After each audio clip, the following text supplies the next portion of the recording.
Chicago's airport system: O'Hare, Midway, and Meigs. Chicago aviation includes the world's busiest airport. O'Hare International may also be one of the most diverse places on the planet. Chicago is a global hub. Travelers from all over the world, representing a number of nationalities, countless cultures, and a variety of religious beliefs. Respecting these differences is important.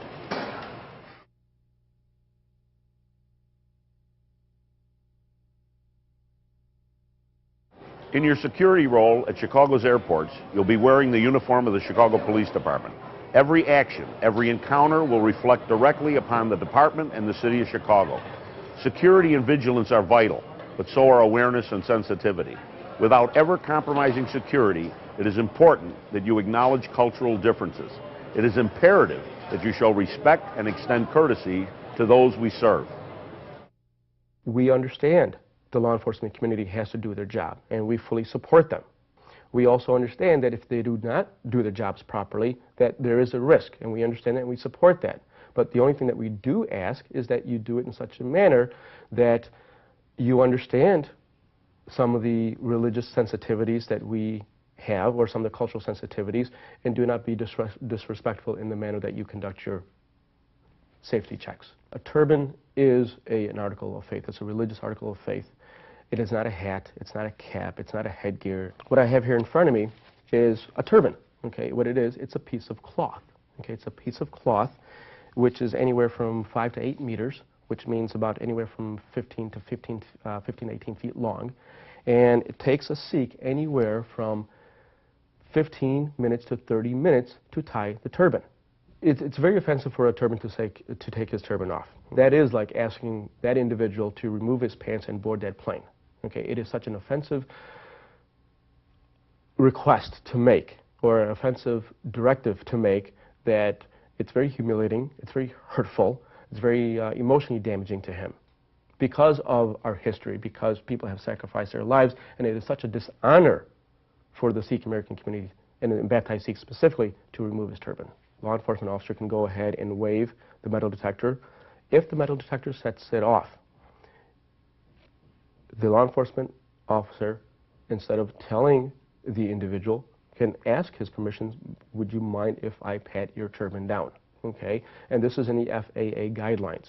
So what he can do is pat the turban down, and one thing we do recommend, that instead of patting it down publicly, that you do it privately.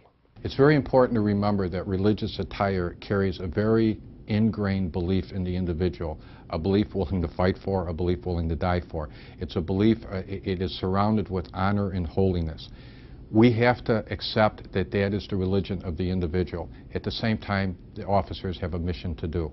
If that mission leads to them to have to encounter that symbol of religion and that belief system, that strong belief system that lies behind it, the officers, again, have to be extremely polite. They have to be firm. They have a mission to do and a job that they have to carry out. They have to explain each step of the way. It is pointless to get into an argument over it. The way you avoid the argument is to stay on task. Yes, sir, I understand that this is very important to you, however, we must. And if they throw an objection, yes, sir, I understand this is very important to you, however, we must. Stay on task. Don't get in an argument. Don't get sarcastic. Stay focused, stay polite, accomplish the mission, and then thank the individual for cooperating with what it is that we needed to have done.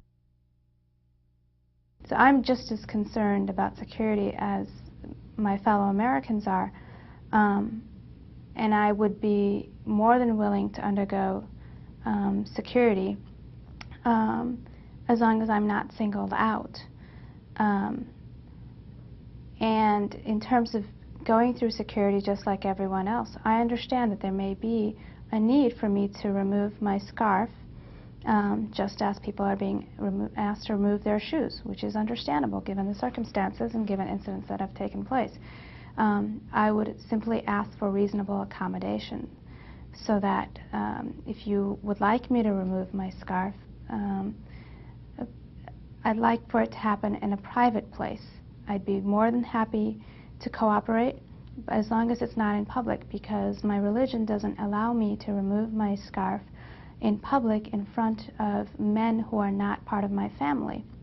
And asking that I do it right then and there at the security booth would be asking me to violate a principle of my faith. And when you're talking about the diversity of the American population, when you look at Muslim Americans who may look different, people like me who wear a beard, it is religiously mandated to a large degree. So to me, there's a sanctity that attaches to my appearance. Now, of course, under the current circumstances, I may be picked up based on certain profiles that security officers are expected to follow. I understand that. That has happened to me on many occasions as I have flown, and I've been singled out for security checks. I totally understand. I've cooperated. I fully support the concerns of the public as well as the officers in making sure that, hey, I'm not a security risk.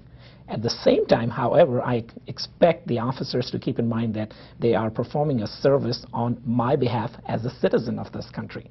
So I expect that element of courtesy, that element of respect to come from both sides. I give the respect, but I expect and demand a counter element of respect and courtesy. And I'm sure the officers would be happy to provide that. But that element has to be there. Another aspect of reasonable accommodation is that if you're searching a Muslim woman, have a female officer do it.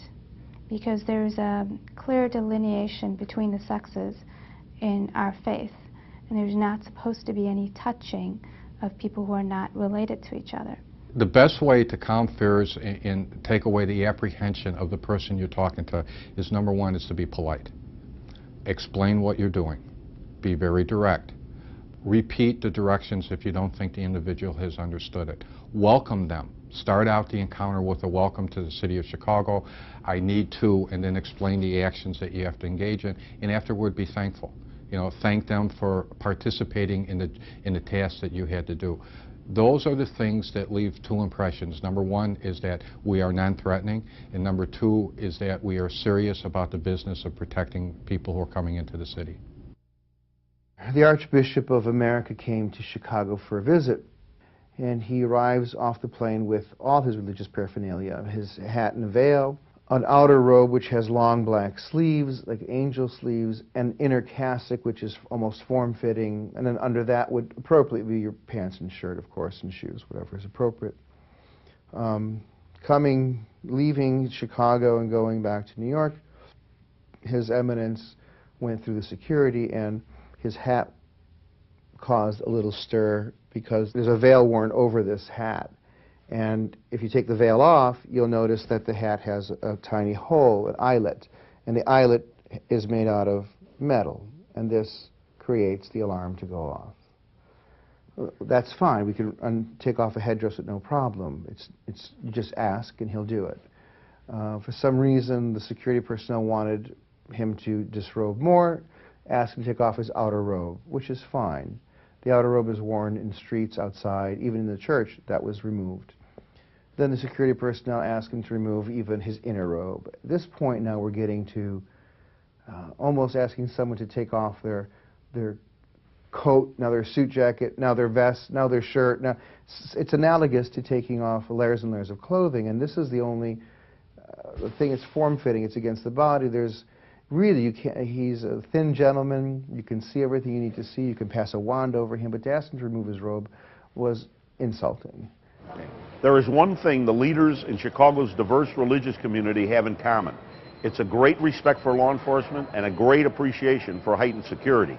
So what I can share with the law enforcement community here at this point in time is that we are all Americans. We are all Americans. We're in the same boat. We understand that security is utmost important, because if the security officials are not doing their job, everyone's at risk, including Sikh Americans. We would just want to have equal, fair treatment, and with respect to Muslim women, reasonable accommodation when a search needs to be conducted.